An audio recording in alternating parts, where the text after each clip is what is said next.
Welcome, fellow chill seekers, to Lady Grimm, where the veil between our world and the unknown grows thin. I am your guide through these chilling tales, your mistress of mystery, the one who weaves nightmares into haunting words. I am the Lady Grimm, and I bid you a bone-chilling welcome. In the depths of darkness, we gather each week to explore the realms of the paranormal, where things that go bump in the night come alive, and the line between reality and horror blurs. Join me in this week's installment as we question the boundaries of what's possible and journey into the heart of our darkest fears. So brace yourselves and gather round, fellow believers, skeptics, and curious minds alike. Without further ado, let's embark on this week's gripping tale. Take a deep breath and get comfortable, for we're about to descend into the abyss. Welcome to Lady Grimm, where the paranormal comes alive.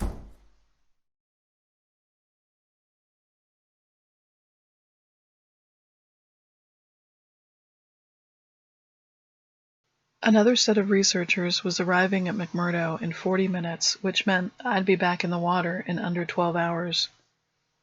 My dive log was filling fast, and it wasn't even October yet. McMurdo Station is a U.S. Antarctic research station operated by a branch of the National Science Foundation. Scientists come to dive in these pristine waters, and it's my job to keep them safe. The season's first group was eager to get their suits wet until the first leopard seal appeared. Then they were happy to follow the safety protocols and have me along. My official title is Polar Ice Safety Diving Specialist, but I drop the pretense and tell the researchers to call me Abby. I don't want to intimidate them to the point that they have to do risky things when they think I'm not looking. I want them to trust me as though their lives depend on it, because they do. Aside from the obvious temperature danger, the biggest challenge to Arctic diving is having to always be aware of your ice exit hole. The ice is anywhere from 10 to 20 feet thick before you reach the water, and we don't dive tethered. Instead, we have a drop line with flags and strobes to signal the location of the exit hole. That drop line is what you keep an eye on, so you can get out and survive. Usually the water is clear with great visibility, but for the inexperienced, that can be more unsafe than murky water because they have a false sense of confidence. There's so much to see under the ice, valleys and hills, marine life. It's a huge contrast from the desolation above the ice. Over these last 2 weeks, visibility has been good, but towards the end of our last dive season, I thought we'd have to cut the planned dives short. While I had a group under ice, the water became cloudy and thick. It was a marked change from the clarity at the start of the dive. I had to make the call to end it. As the final researchers ascended through the ice hole, I noticed there were no fish anywhere near us. It was notable because that's never the case, unless a leopard seal was around, and even then there will always be some brave creatures swimming undeterred. Not that day, though. It was eerie. I knew I made the right call because every one of those researchers made it off McMurdo alive. I give my safety briefing to the new group and double-check the equipment before bed. I don't normally sleep great, but since the start of this dive season, my insomnia has been worse. I keep having this new dream about falling out of an airplane in the dead of night. I hear the deafening roar of the engines fading away as I'm left in a disorienting void of free fall. My breath catches and the cold air cuts through my body, tensing every muscle.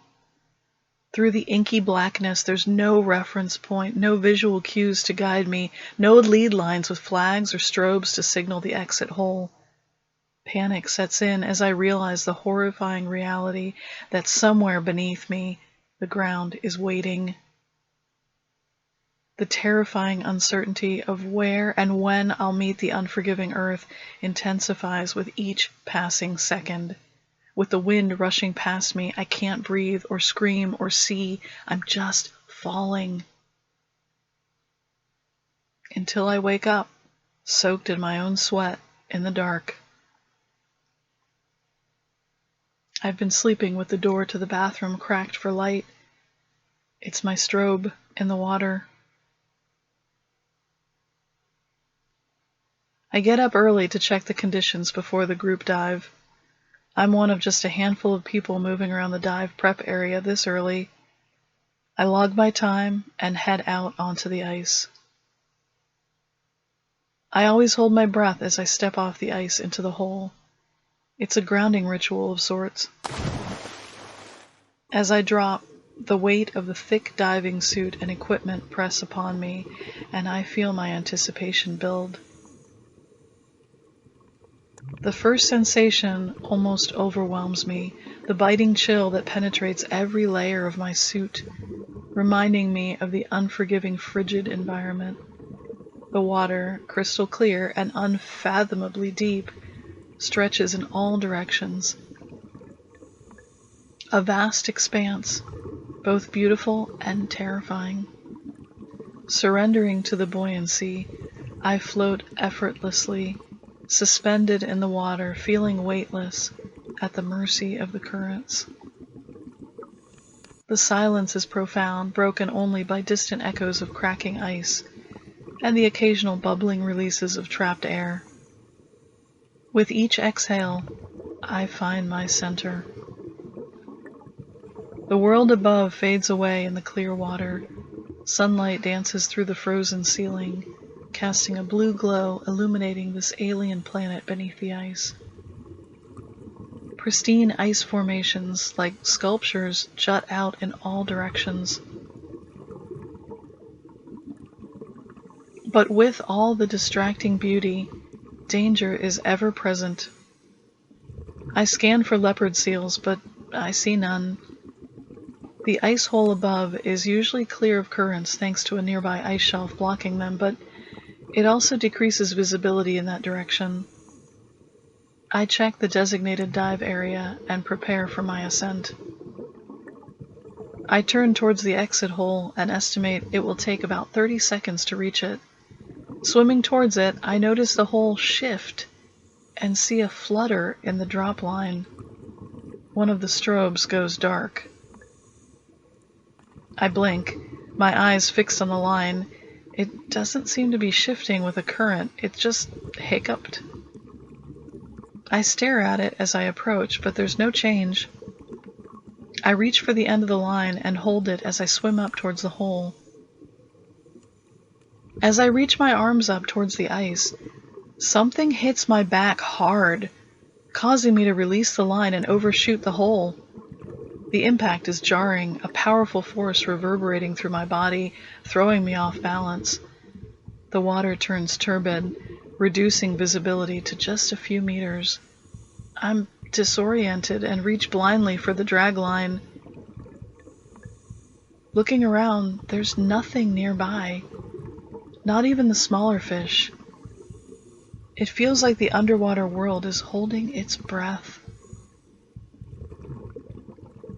My heartbeat echoes in my ears like a war drum, breaking the thick silence. I can't see anything, but I know something is out there, just beyond my limited sight. I need to get out of the water now. I call off the morning dive, informing the researchers that conditions are unfavorable. There's some grumbling, but when it comes to safety, my word is law. I check my gear, finding nothing unusual except for the malfunctioning strobe. I replace it and set a new one on the line. The dive suit is unharmed, but my back does hurt. Maybe it was just a current that hit me on the way up. Maybe I imagined the whole thing. But stepping out of the shower, I glimpsed the dark bruise spreading from my hip to the center of my back. I definitely didn't imagine it. The researchers are eager to dive, and I can't blame them. They've traveled a long way. I talk to Colin, the other safety diver, and recount what happened. He agrees that it was most likely a current. Colin's a no-nonsense guy, so pushing for any other explanation would be pointless. He's scheduled to check conditions in 2 hours and then report back. I have some coffee and check the logs. I go back to last season, but there's nothing strange there. I thumb back to the season before last and come across an entry from a diver who retired that year. The entry reads, "Conditions were turbid with low visibility. Notable absence of marine life. Researchers reported currents at the edges of the dive perimeter. One researcher lost his dive computer due to disruptive current. Otherwise, unremarkable." I read the entry twice, and the mention of, quote, "researchers reported currents at the edges of the dive perimeter" reminds me of the stalking behavior I experienced from sharks during dive training. Sharks will test their prey by swimming closer and closer to determine when and where to strike. I never saw anything when I was struck in the back, though. I close the log and push the thoughts out of my mind. The insomnia is getting to me, but I have a job to do. Colin's dive goes smoothly, and he gives the green light for the group to go below. We suit up, and I check everyone's equipment one last time. I go down first. Colin was right. The conditions are perfect, with great visibility. One by one, the researchers descend through the ice chute and begin exploring. I stand watch and keep one eye on the lead line with the strobes leading up to the exit. We're about 2 minutes into the dive when one of my researchers passes my established dive perimeter. They weren't paying attention, and that was a mistake. I swim out and herd them back, motioning them to come closer.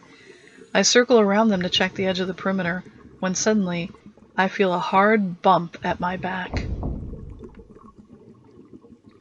The impact knocks me a few feet, and then I'm suddenly gripped by an unseen force that violently pulls me backward. I look up and see the other divers getting smaller as I'm dragged away. They haven't noticed what's happening to me. I'm a rag doll, desperately reaching for something to grip, but only finding rushing water. I'm being dragged down into the depths, and fear courses through my veins, overwhelming my senses. I struggle against the relentless pull, feeling the pressure on my body intensifying. The weight on my lungs as I gasp for air becomes suffocating, threatening to crush me. The once familiar surroundings gives way to darkness, and I'm swallowed whole by the abyss as I descend deeper into the icy formations. Every instinct within me screams for escape, but the realization sets in that I'm at the mercy of something far more powerful, something predatory, that I can't escape. I lose visibility as the murkiness and darkness surround me, and then I lose consciousness. And I'm in the air again, falling from the plane. The night sky is frigid and vast around me. The air hurts as I crash through it. I'm both paralyzed and dropping at the same time. I feel trapped inside my body. If I could just break free, I can avoid the earth rising to meet me. I feel something pushing against me in the darkness of the night. I struggle to see what could be here in the air with me, and my head hits the ice behind me. For a moment, I am both falling through the night sky and pressed against the Arctic ice. My eyes can focus again, and I hear my breathing, my rhythmic, diving breathing. I'm still under the ice, and something's pressing against my whole body, something massive. I struggle, and the pressure remains constant and almost unbearable until I feel it lurch sideways, the currents moving away from it as it moves through the water. I see nothing, hear nothing but my breathing. I have to control it, or I'm going to lose air before I can figure out what to do. I feel something rush up towards my foot and make contact fast and hard. My leg kicks up as it moves past me again. I feel a wave of terror and my breath quickens, reminding me that I am isolated in the presence of something unseen lurking in the darkness. Another impact, this one pulling me away from the ice wall at my back. I reach blindly into the darkness for something to anchor myself to, anything. With each impact, my heart races, its rhythm echoing in my ears, amplifying the fear that pulses through my veins. The darkness presses in on me from all sides, creating a sense of claustrophobia I've never experienced before. Helplessly, I strain my senses in a desperate attempt to latch onto any sound or movement that makes sense. What is toying with me? But the silence is deafening. With each collision against my body, I feel a surge of adrenaline, the fight or flight response urging me to take action, to defend myself against this unseen danger. But with each bump, I'm sent spinning again, unable to identify up from down. My experience has taught me to look for the exit hole, but there is nothing but darkness in every direction, like falling from that plane. I can't fight. There's no target to confront, no tangible form to combat. Still, with the adrenaline pounding through me, I pull my knife from its sheath on my leg with shaking hands. But with the next impact, it slips through my fingers into the darkness.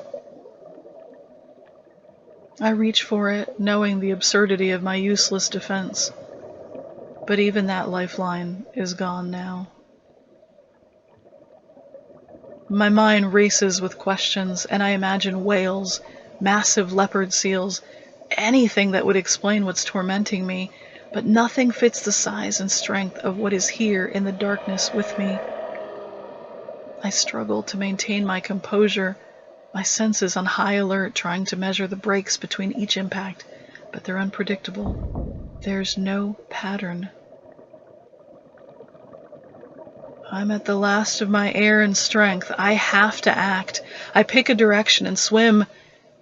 Instantaneously, I feel the impact. I'm thrust backward again into the ice wall. I feel the pain radiate against the right side of my head and into my ear as everything stops.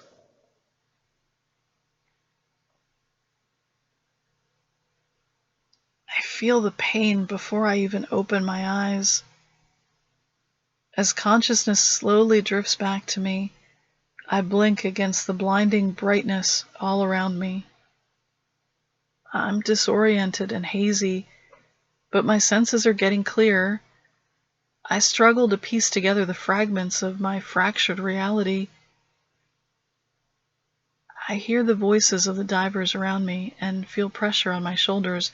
I struggle away from it. The memory of being pulled under the ice by an unseen force is fresh, and I don't want to be touched. My body aches, a symphony of sore muscles and fatigue. The pain tells me I'm still alive, and I struggle onto my side. As I gather my strength to rise, a sudden jolt ripples through the ice, sending a shiver down my spine. My heart pounds, and I search the eyes of the other divers for a flicker of recognition, but their smiles remain unchanged. Their focus fixed solely on me, oblivious to the tremor that's still coursing through my bones. Doubt creeps in like darkness, tangling the frayed edges of my sanity. Am I the only one who felt that impact? A primordial panic rises through me, threatening to pull me under once again. In this isolated moment, I'm lost again, in the darkness, falling through reality. Is it exhaustion and fear playing tricks on me? Or is there something lurking beneath the ice? The doubt claws at me, and I'm trapped again. If I tell them what's below, I'll sound crazy. If I didn't hallucinate what happened below the ice, these people, these smart, hopeful people, are living their last blissfully ignorant moments entirely unaware of the imminent danger. As another impact cracks through the ice behind them, their smiles and chatter continue. I hear my dreadful scream as I tumble back into my abyss of terror and darkness again. If you enjoyed that story, I'm glad you found me. I tell creepy stories about scary encounters and paranormal events. If this is your thing too, stay, listen, and subscribe to Lady Grimm for more stories. It's okay to keep the lights on. Let me tell you another story.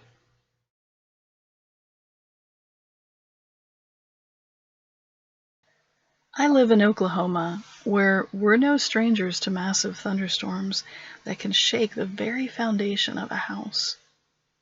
Tornadoes are a regular occurrence around here too. And let me tell you, when those warnings sound off at night, it's a whole different level of intensity.